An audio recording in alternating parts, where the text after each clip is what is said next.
Pain arrived first.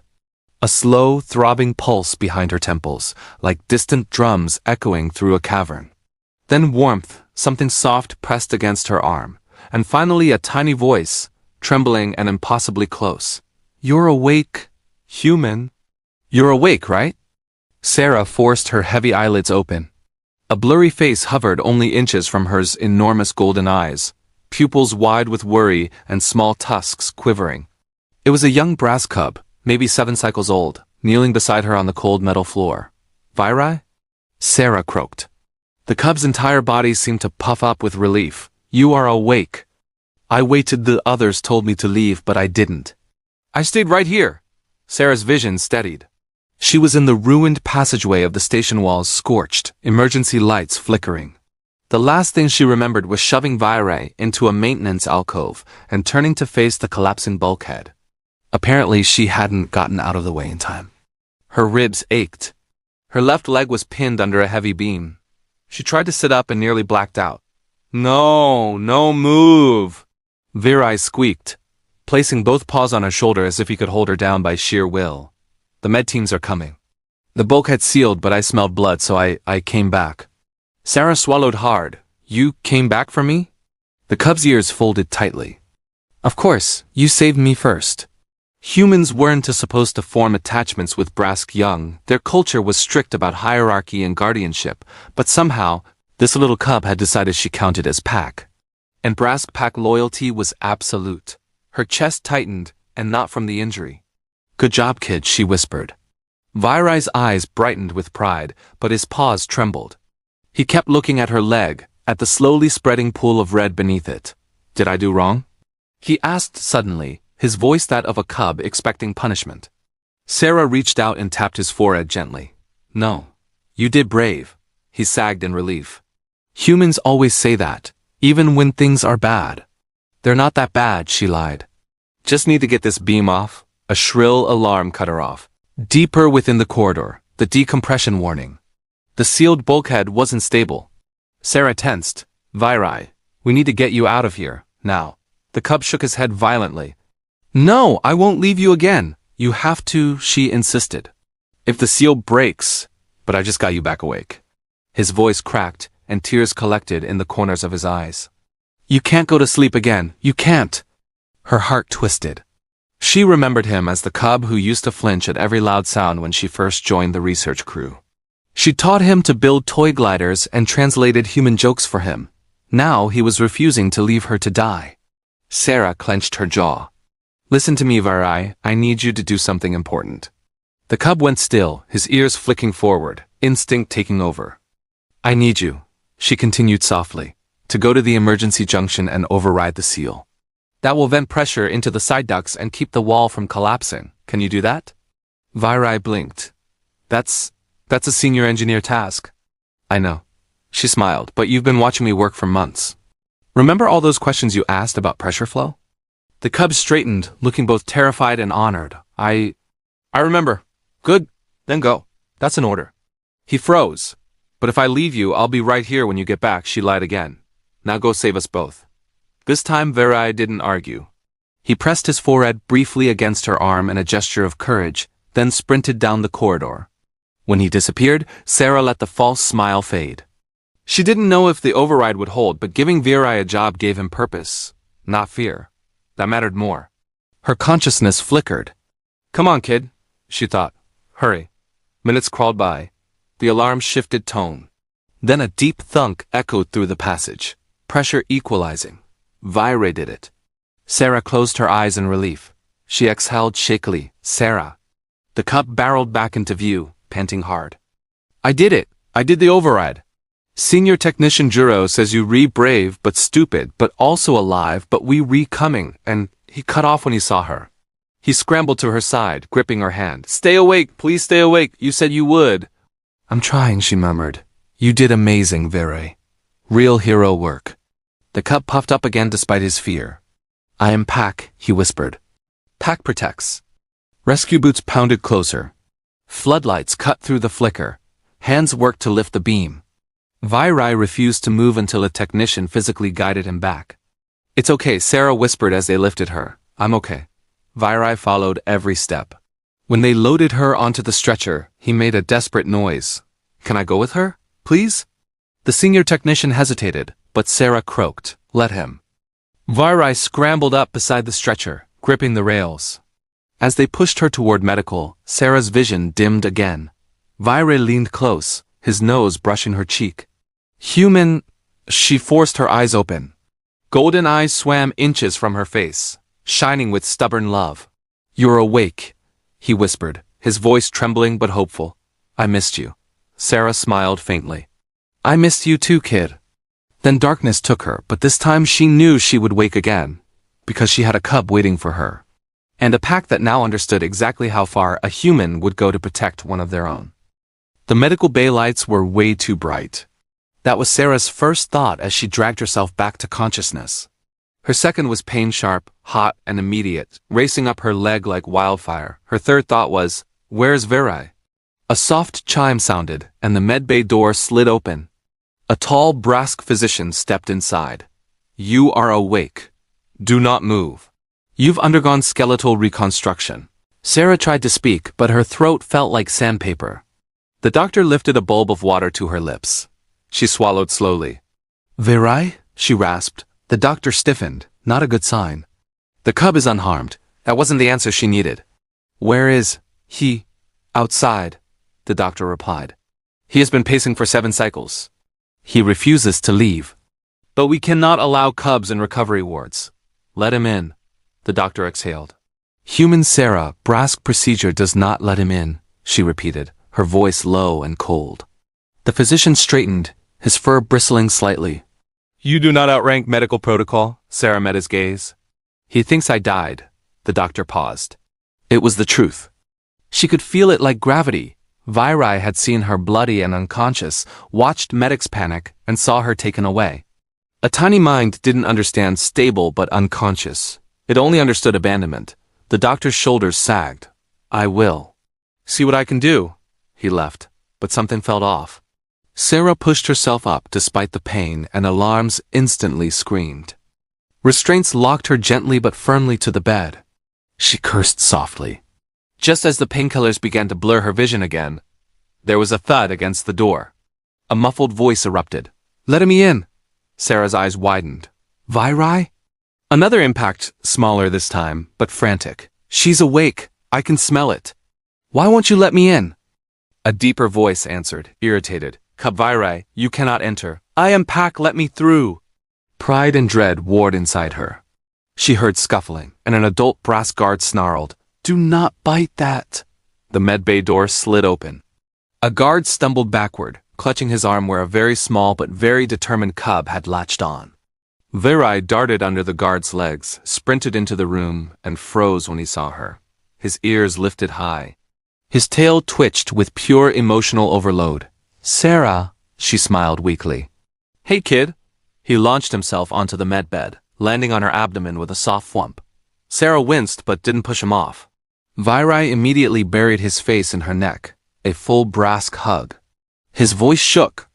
They said you were sleeping and stable, but I didn't believe them, because you get quiet when you re-hurt, and I don't like when you re-quiet, and they wouldn't let me in, and slow down, she murmured, stroking his head. I'm here. The guard reappeared, rubbing bite marks. Human Sarah, I apologize. The cub refused all instruction. Sarah smirked. I can see that, Vyra growled at the guard, a tiny, high-pitched sound. She needs Pack. The guard rolled his eyes. He has been impossible. Good, Sarah said. Petting Vyra means he's learning confidence. The guard muttered something about dangerous human influence, and left. The medbay quieted. Vyra wiped his face with his paw. You almost didn't wake. I'm awake now. You smell like pain. Yeah, she admitted. A lot of that going around. He curled against her side carefully. You scared me. I scared myself. After a moment, Vyra spoke quietly into her sleeve. When the wall fell, I thought you were gone. And I realized something. Sarah raised an eyebrow. What's that? The cub's ears burned orange a brass blush. I don't want another senior human. I want you. You're my Pack senior now. She froze. In brass culture, this was unheard of. Huge, permanent. Vyra, she whispered. I already told the elders, he blurted. They argued a lot, but Juro said you earned it. And they finally agreed. Sarah stared. Agreed to what? Vyra puffed his chest proudly. You are officially my pack senior. You get to guide me. And I get to protect you, even when you think you don't need it. Her chest tightened, hurting more than her injuries. Kid. That's a big responsibility. I know, he said seriously. I choose it. Before she could reply, the door hissed open again. 3 towering brass elders entered. Their fur dyed in stripes of authority. The lead elder stepped forward. Human Sarah, Elder Toven. He gave a slow blink of respect. Your actions saved our cub, and your trust in him was unheard of. We do not give advanced tasks to cubs. The elder bowed. We misjudged the human capacity for loyalty. You acted not as an outsider, but as pack. Vyra glowed with triumph. See? I told you. The elder continued. We honor the cub's request. The bond is recognized. You are pack senior. Sarah's throat tightened. I accept. Vyra squeaked happily, climbing halfway onto her chest again. As the elders turned to leave, Toven paused. One more thing. When you are recovered, the cub insists you resume teaching him engineering skills. Sarah blinked. I will. He also insists you move to the pack quarter, not the human dorms. Vyra grabbed her sleeve possessively. You belong with us. Toven's lips twitched in a flicker of brusque humor. Prepare yourself, human. Cubs are clingy. The elders departed. Silence returned. Vyra snuggled closer, finally calm. You're staying with us forever, he said with sleepy certainty. Sarah brushed a paw ear gently. Looks like I am. As the cub drifted into exhausted sleep, Sarah stared at the ceiling and felt something she hadn't felt in a long time. She belonged. Not as a guest, not as a crew member, but as pack. And she knew, deep in her bones, she would die before ever breaking that promise. Recovery took longer than Sarah expected. Brask medicine was phenomenal for species with fur, scales, or exoskeletons, not so much for soft-skinned humans with fragile calcium bones. Every day, she endured reconstruction pulses, nerve recalibration, and physical therapy that left her shaking. And every day, Vyra was there. He clung to her sleeve.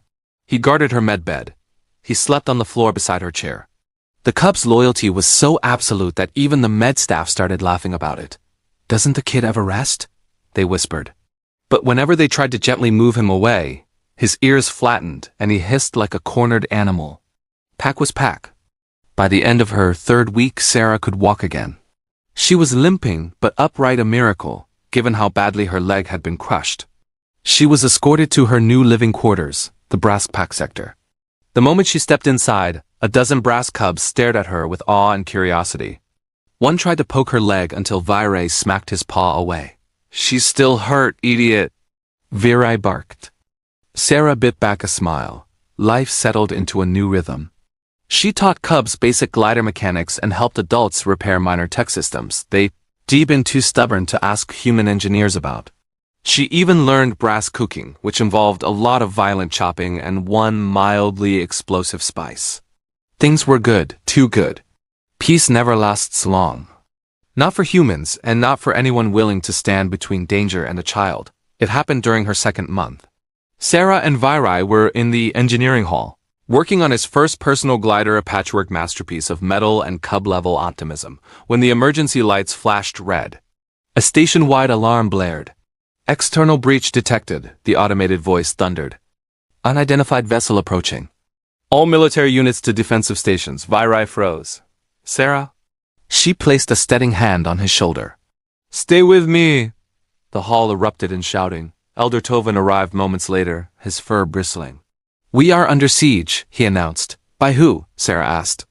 The elder's eyes flicked toward her, heavy and uneasy. The Crack's Dominion. Sarah swore under her breath. The Cracks were ruthless raiders, known for enslaving entire research stations. Vyra's ears flattened.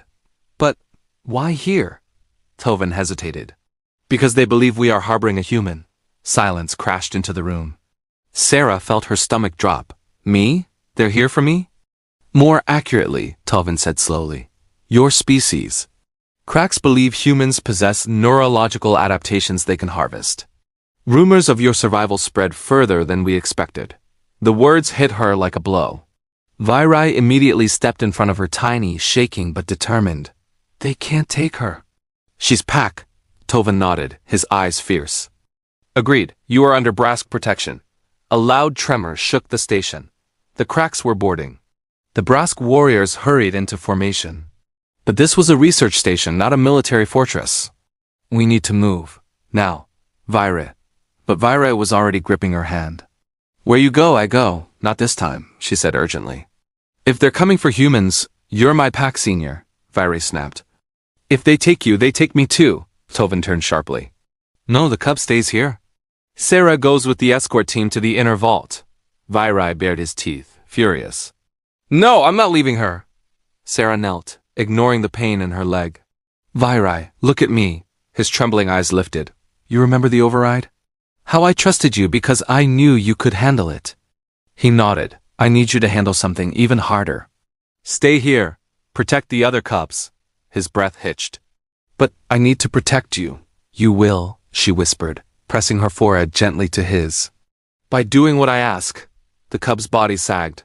But finally, he nodded miserably. Okay, he whispered. Sarah squeezed his paw. Good. I'll come back. I promise. She stood and followed the escort team, looking back just once. Vyra stood alone, face wet with silent panic. Saving him meant leaving him. She turned away and ran. The escort team moved fast, but halfway down the corridor, the lights cut out. A metallic screech echoed through the walls. A blast door behind them exploded inward. Crack's raiders poured through tall, spined, armored in shimmering chitin. One pointed at Sarah with a hooked talon. There! The human! The corridor turned into chaos. Sarah ducked behind a support beam, heart pounding. Then she saw it. A crack soldier, larger than the others, broke through the defensive line and lunged straight for her. She instinctively grabbed a loose conduit pipe from the wall. The crack's warrior hissed triumphantly. Unmodified human. Prime specimen. Sarah swung the pipe. Harder than she ever had in her life. The impact cracked across its jaw with a bone-splitting crunch. The creature staggered. Adrenaline overrode her pain. You want a human? She growled, tightening her grip. Come get one. The cracks charged. Sarah met it head-on. She didn't feel the fear anymore. She felt Vyra, his trust. His tiny body curled beside her bed. His declaration of Pack. And something inside her sparked into a fire only humans carry. The crack swung a blade. Sarah blocked it with her forearm, screamed at the burning pain, and jammed the pipe directly into the gap under its jaw. The creature convulsed, then collapsed. Silence fell. Every Brask warrior stared at her. Toven whispered, stunned. Humans are terrifying, Sarah panted, clutching her burned arm. Only when someone threatens my Pack. More cracked screeches echoed down the hall. This wasn't over. But one thing was certain.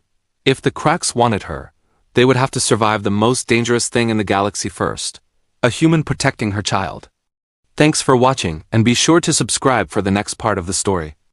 Smoke curled through the corridor. Crack's bodies lay slumped across the metal floor, their chitin cracked by sonic rifles and one very determined human with a conduit pipe. Sarah's burned arm throbbed, but she forced herself upright as the remaining Brask warriors regrouped. Toven grabbed her shoulder. We must move. The vault is close. Sarah nodded, wincing. Then let's go. But as they rushed forward, she couldn't ignore one gnawing thought. Vyra. The cub was supposed to be in the secure chamber, but she knew him. If he thought she was in danger, he wouldn't stay put, and the cracks would kill anything in their path. Her chest tightened. Hold on, kid. Just hold on. Meanwhile, inside the secure chamber, Vyra paced like a trapped animal. The chamber was reinforced, sealed from the inside, protected by layers of shielding meant to withstand decompression blasts. A cluster of cubs huddled in the corner, trembling. Adult caretakers tried to soothe them, but fear crackled through the air like static. Vyra's heart hammered so loud he could barely hear himself think. Sarah was out there, fighting, bleeding, maybe even alone. He sniffed the air again, the faint, lingering trace of her scent from when she'd embraced him before leaving. It made his throat twist. Vyra, whispered one of the younger cubs. Are we all going to die? He turned sharply. No. But the alarms, no, Vyra repeated, voice shaking but firm. Because Sarah is out there. And she doesn't lose. A few cubs blinked. Others whimpered. The caretaker tried to intervene gently. Cub Vyra, please sit. Panic spreads. Vyra's ears pinned flat. I'm not panicking. I'm thinking. That was partially true. He was also shaking uncontrollably. But inside that fear was something else. Something glowing, fierce, unbreakable. Humans called it courage. Brass called it firespine. Sarah had both, and she'd given some to him. Vyra marched toward the door. The caretaker lunged. No! You cannot open that door. I'm not opening it, Vyra said quietly, placing both paws on the reinforced steel. I'm breaking it. Every adult froze. Impossible, the caretaker whispered. Even adult warriors cannot break a secure clang. The door shuddered. The cubs gasped. Vyra bared his small but razor-sharp teeth. If Sarah can fight Crack's raiders with a broken leg, I can break this stupid door. Clang. He slammed his weight into it again. It didn't dent, but it echoed through the chamber. Cub Vyra! The caretaker shouted, grabbing him. Stop this at once! You are endangering everyone. No, Vyra snapped. Doing nothing endangers everyone. She needs me. The caretaker tried to pull him away, but Vyra twisted free and braced his legs. And then he did something no one expected. He roared. Not a cub's roar. A real one-deep primal vibrating through the floor. It was the sound of a cub declaring himself grown. The caretaker stumbled back in shock. The other cubs stared in awe. And deep in the station's hallways, unaware of the roar's source, Crack's raiders paused. In the corridor leading to the vault, Sarah gripped her makeshift weapon and followed the warriors deeper into the station. The lights flickered again. We've lost power to the north quadrant, Toven growled. They're moving faster than expected. A younger warrior glanced nervously at Sarah. Human, can you still fight? She flexed her burned arm. It'll hurt. But yes, Toven nodded sharply. We defend to the last. They cannot take you. Sarah exhaled. Then let's make that happen. As they rounded a corner, 3 Crack's ambushers dropped from the ceiling vents. One leapt straight at Sarah with a shriek. Sarah reacted instinctively, swinging the conduit pipe upward. Crack! The Crack's skull slammed the wall, body twitching. The warriors stared. Sarah, one whispered. Are all humans like you? No, she admitted. Some are worse. Another boom rippled through the station closer this time. The escort team quickened the pace until a distant roar echoed faintly through the metal walls. A roar Sarah recognized instantly. Vyra, she breathed. Toven stiffened. No, the cub should be secured. They're trying to break out. Sarah realized, heart pounding. He's coming to find me. Another roar answered, louder, stronger, pure brass instinct. Sarah made a decision without thinking. We're going to the secure chambers. Toven's eyes widened. That is the opposite direction. Then go without me, she snapped. But I'm getting my cub. The warriors exchanged looks, then tightened formation around her. Toven growled. Brask, do not abandon pack. We follow. Back in the chamber, Vyra's roars grew hoarse. He slammed the door again, claws scraping metal. The reinforced barrier held, but small cracks formed around the exterior pressure seal. The caretaker shook with fear. Cub, please, this door is all that protects us if the cracks. It's not enough. Vyra screamed. Sarah is out there fighting monsters and I'm hiding like a kid. I won't. He slammed his shoulder again. Pain lanced through him, but he didn't stop, because Sarah wouldn't stop. Then he smelled it. Not the scent of Sarah, the scent of cracks. Close. Inside the chamber ventilation ducts. The caretaker's fur bristled. How? A screech echoed overhead. Vyra's blood went cold. A crack scout slithered from the vent, blade appendages clicking. The cubs screamed. The caretaker lunged to protect them, but the cracks knocked him aside effortlessly. Vyra didn't think. He moved.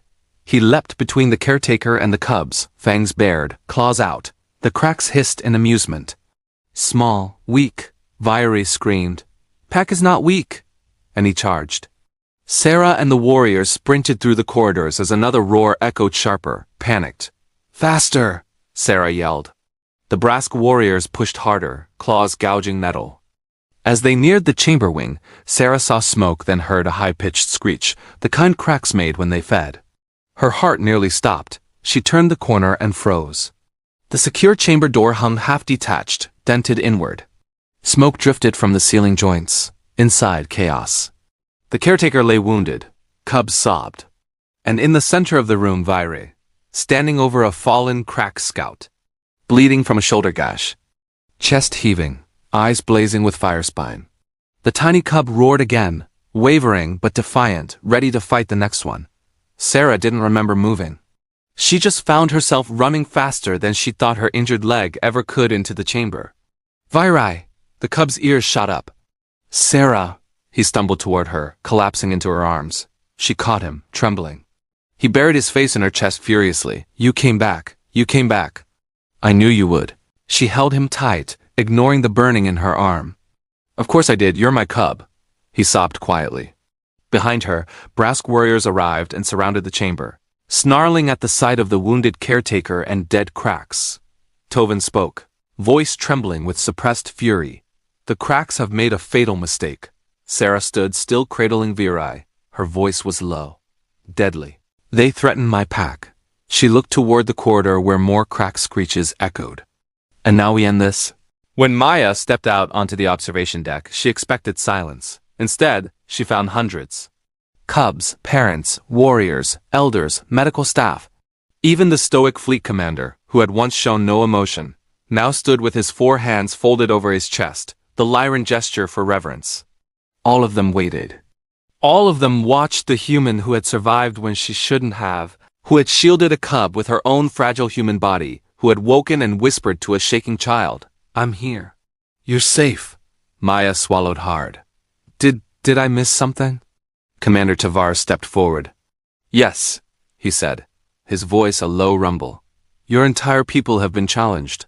Maya blinked. What? He gestured toward the sea of aliens. Word has spread through the fleet. Word of the human who bled for a cub, not her own. Word of the cub who refused to let her die. Word of your charge into a burning reactor corridor with nothing but a maintenance shield. Low murmur of agreement passed through the crowd, a sound of respect and awe. Tavar's voice lowered even further. You may not realize this, Maya of Earth, but an act like this has consequences. Maya crossed her arms, a hint of her usual defiance returning. Let me guess. Interstellar lawyers. To her surprise, several aliens actually laughed, a strange chirping sound that somehow eased the tension in the air. No, Tavar said, a flicker of amusement in his multifaceted eyes. Far more serious, his gaze turned intense. You are now a Kith-Bearer. The entire crowd bowed their heads in unison. The gesture was so sudden, so profound, that it stole the air from Maya's lungs. She blinked, utterly lost. Is that good? A small figure darted out from between the adults. Lyrit, letting go of his mother's hand, rushed toward her, his small face alight with an emotion she couldn't quite decipher. It means, he squeaked, his voice filled with pure joy, that you're family now. Maya froze. Family. The word hit her with the force of a physical blow. Her throat tightened.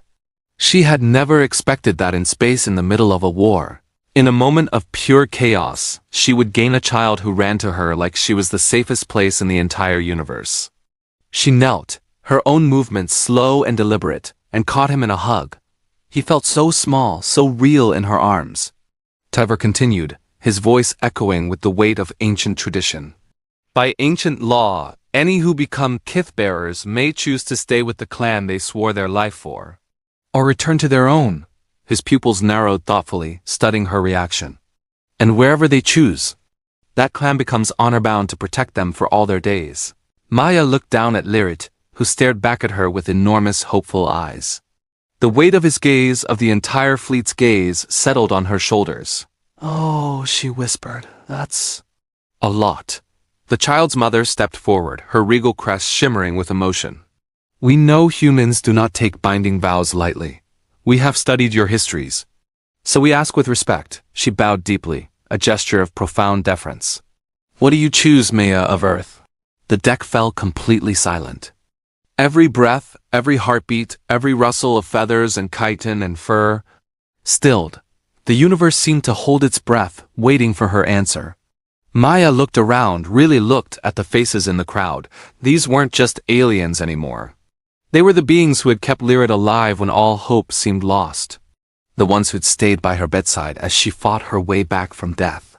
The ones who accepted her ridiculous, illogical human stubbornness and somehow treated it as the highest form of bravery. She inhaled slowly, gathering her thoughts. "I need to be honest," she said, her voice clear and steady. Several of the aliens braced, their posture tensing as if expecting rejection. "I've never done anything like this before," she confessed. "Never had a clan, never had a child look at me like I matter."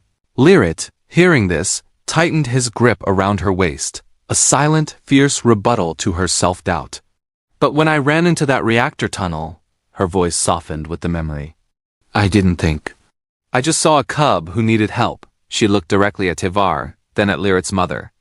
"And I would do it again, every single time." A collective gasp rippled through the crowd. It wasn't a sound of shock, but of dawning, profound understanding. Maya placed her hand gently over Lyra's head, a protective, instinctual gesture. "So if you'll have me, I choose to stay."